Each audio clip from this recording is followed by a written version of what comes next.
Ano, gira tayo? Magsabi na, sir, kaya. Kaya natin mamatay lahat. Talagang patay-matay lahat. Sige. Sige. Lusob tayo. I'm gonna go back dito po sa Pilipinas domestically kasi meron pong in the past week there have been a number of explosions. Sir, actually, Christmas Day nagpunta po kayo to visit the blast victims doon po sa Midsayap. Sir, any information? Yes, I'll give you the information. And people, alam ng mga tao doon. The priest was talking about extrajudicial killing. Pumutok yung simbahan niya. Sabi ko, the terror na is driven by. I'll explain some other day. You can come back and find another time to ask me about it, and I will explain to you in detail and maybe show you some visual things so that you'll understand. Itong Moro is itong rebellion, not all Moro. Itong mga nandito na sila sa ano. Itong that's what was being fought there is the turf war. Okay. We are really exactly going into a slide just like Colombia. Ayaw lang maniwala kasi nitong mga to. Ayaw lang naman bigyan yung box yung kay Grillo. And Grillo came here to express his concern. The book about cartel, the one who wrote, pumunta siya dito sa Malacanang. Hindi na lang ako nag-ingay. Sabi ko, hindi man kayo interesado. And it seems to me that parang lahat dito is always concerned of human rights. Useless. Pero yung mga human rights yun. Yung ngayon suffering in the hospital, pati yung simbahan, I'm talking of sabi ko nga, ang droga is a very vicious and virulent thing. That is why I adopted a attitude of no compassion. But Mr. President, is there one group behind the series of explosions recently? Meron na ho ba kayong information on who could be behind? Itong group, it's being run still inside. Alam mo ba ninyo, sa mga jails, mga penal colonies all over, meron silang negosyon. Pati itong... So, nandyan pa rin yan. Alam mo, Mingge, ang boss nila pinakamalaki nandoon na sa lumabas na. Tapos tawag lang, may ano yan sila mapa na malaki. Where they'll hit? Di sabihin lang niya, yan, may order dito. Tawagan lang yung cellphone. Basi sa kubeta ka, order ako na isang tonelada, droga. O sige, kunin mo. Bagsak namin dyan banda sa, tapos map nila. O yan, dito. Parang war room ng Aguinaldo. May nakita kami doon sa pagduman. Hindi ko lang sabihin sa ang military base. Ganon. Okay. Mr. President, moving forward, cabinet, your cabinet, are you happy with your cabinet? Yes. Are there going to be changes in your cabinet? Is there an underperforming agency? Wala. As far as I'm concerned, we're all working. And we got may kind words from si Joe Socieda. He's an economist. He wrote something about the meager accomplishments. I'm not into this big thing. Wala akong siya, quiet lang ako. But look at, tignan mo lang ang Pilipinas. Sabi ko, change. I do not have to brag about it. What's it change? Change of what? Change of persons on the street. Kaya sinabi ko, kayong mga drugista, kayong mga drug lords, talagang papatayin ko kayo. Magprangka na ako sa inyo. Ito ang sabi kong maliliit. Siyempre, sabi yan nga. Ito naman yung nagpapaloko.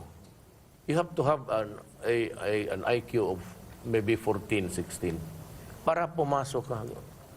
And to think that you have placed my countrymen 4 million slaves. Nawala na ngayon slaves sa Amerika, tayo nag-una. Alipin sa droga, alipin mo dahil sa droga. Mr. Yan ang masakit sa akin. Just, I'm sorry, sir, kasi sinesenya sa nako 5 minuto na lang daw po. Paniwala ka niya, Pwede. Hindi kasi marami pa hong naghihintay. You can broadcast that. I mean, you can have it a part of that some other time. Okay. Mr. President, would you consider giving Vice President Leni Robredo another post in your cabinet? Alam mo kasi, ma'am, ganito yan. noon, nagmagandang loob lang rin ako kasi may vice presidente na walang trabaho. I mean, it ain't right na may dito, siniswelduhan mo lang, parang useless naman tao. So I went out of my way really. No need to announce. Ma'am, sabi ko, baka gusto. I remember that, Mr. President. Ang problema nito, pag mag-demonstrate sila, nandyan yung oust-oust. Alam mo yung demonstrators dyan, ang left would never demand. Maybe at some other time. Pero yung left na yan, baski saan ka magpunta, Duterte talaga yan. Baski saan ka, and they would not ever demand for my... Ang yellow, ang out. Sabi ko, lahat ko naman, that's my campaign promise. No corruption, ilibing ko si Marcos. Assist na yan eh. By the time that he was placed there, assist na si Marcos. Wala na. Kadong katagal, assist na. So, ano sabi ko? Because ako, bugado. He was a president. Nobody would ever say that he was not a soldier. Whether he fought courageously, furiously, that's never the problem. I was not there. Nakalista ka doon, kung matapang ka talaga ng sundalo, that's for the record of history. Kung ikaw na may nagsisipti lang sa isang kanto, I mean, that's about too late in the day to be inquiring into it, and you will not get a good result, by the way. So then. So, would you still reconsider giving her again a cabinet post o hindi na po? Ang problema kasi niyan, hindi man matapos yan, kasi alam mo na, sour losers naman itong, hindi marunong magtanggap ng talo. Tapos sige, nandyan siya, ibig kong sabihin. What's about to, nandyan kasi siya. Tapos pagkabukas, magharap kami, don't you think it's a very incongruous thing? Not really for anything, it's just incongruity. Nandoon ka, tapos you are a part of the crowd, you may not really be asking for it. But you're part of the crowd which says that they want me out. Ako naman, alam ko na hindi mo ako ma-out. I usually give it as a potato sa Amerikano. Kasi magulo talaga to. I would give you a bloody nose, my God. So, the answer is no. Would that be a no? You wouldn't get You want it, post again? so at this time, I am not considering. I need to run this by you, sir. Plans for Senator Alan Cayetano, will you still give him the DFA I post? said, yes, I would be returning to the United States to fulfill his obligations. Yes, he's on contract as a professor. Sa western side, pati Hawaii, professor yan ng international law. International trade. So nakiusap naman ako because he was my roommate during sa law school namin. So sinabi ko na trabaho ka muna sandali. But Alan Cayetano would be coming in to take over his post. Okay. How about former Senator Bongbong Marcos? Will you give him a cabinet post? Ang gusto niya kasi dati noon sa DOT, but I cannot wait for him. I have to move. I have to start, they said that you have to hit the ground running. So, alangan lang naman kung wala akong tao. So, meron ka bang naiisip na cabinet post for the former senator? BBM? Wala pa siya ngayon. I do not want to make promises. I will not even say an assumption before the public until I have the wherewithals in my hands. Okay. At towards the tail end, we need to ask you about your health. Kamusta na po ang migraine nyo? Yung likod nyo po? Are you still may attack? How old is your grandfather? Wala na po eh. How old is your father? 73. 74. Wala siyang sakit? Vertigo. And what else? Yun lang po. Yun lang? Yeah. Oh, yeah. Lahat kami may vertigo.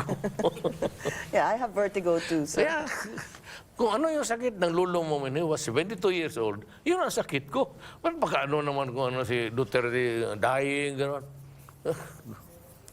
Lahat naman tayo mamamatay.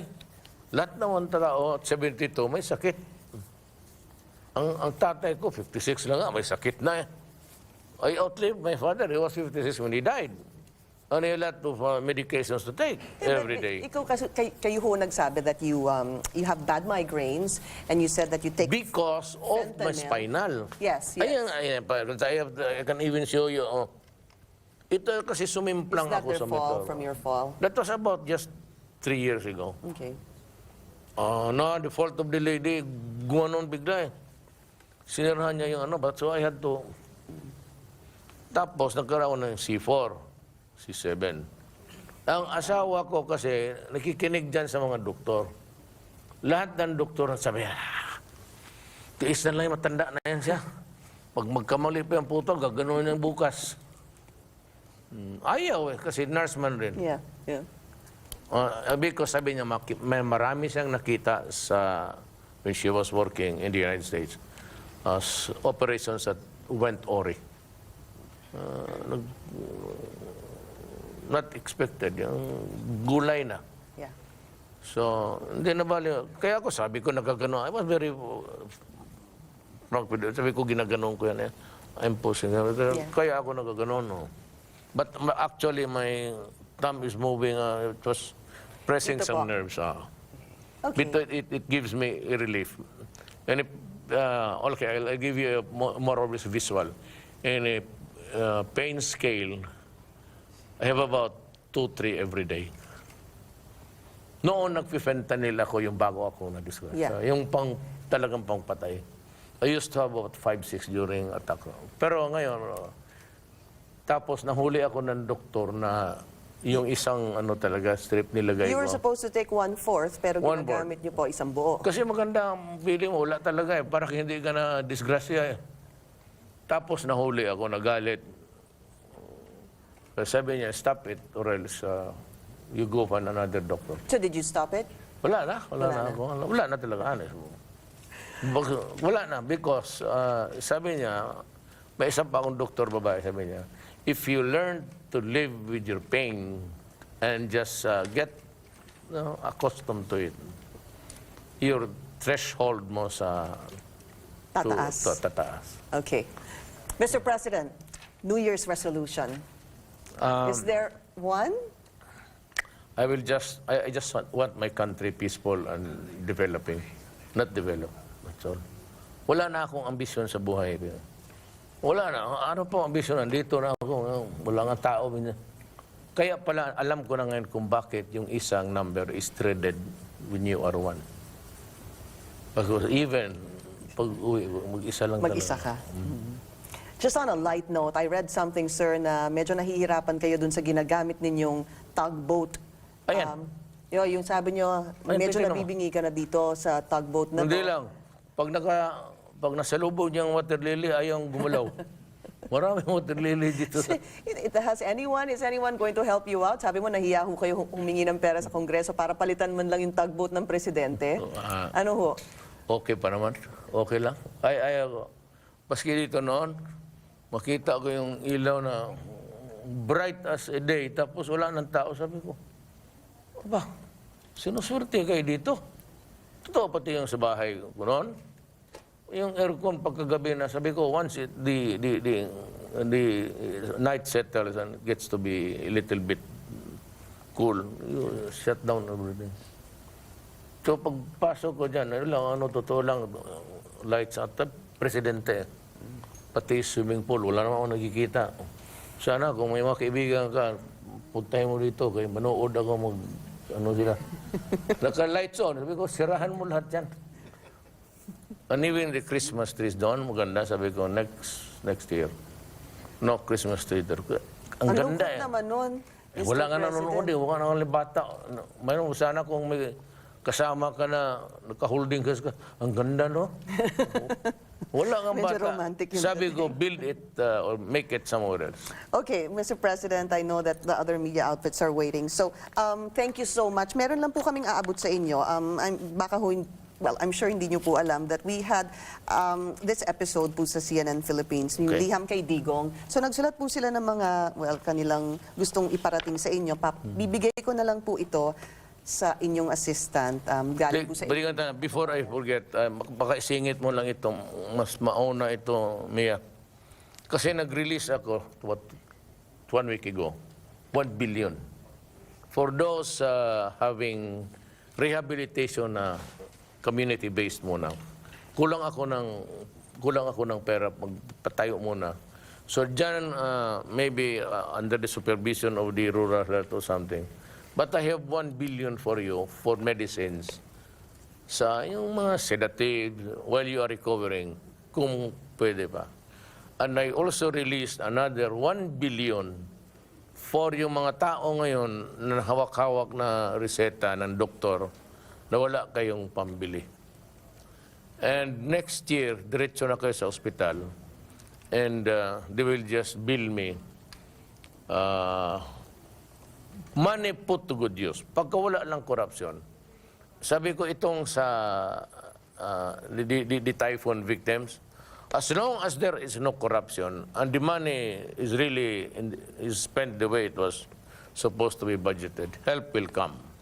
I've released something like for 50 million worth of seedling. Then another 1 billion to help you out. Walang problema sa akin. No corruption, we will survive and we will have a good government. Mr. President, we'd like to thank you for this opportunity. Maraming salamat po sa inyo and we wish you luck. Thank you for your time. Thank you, and thank you for joining us on CNN Philippines. This is a special presentation, our one-on-one with President Rodrigo Roa Duterte. Maraming salamat po sa inyong lahat. Sir, thank you.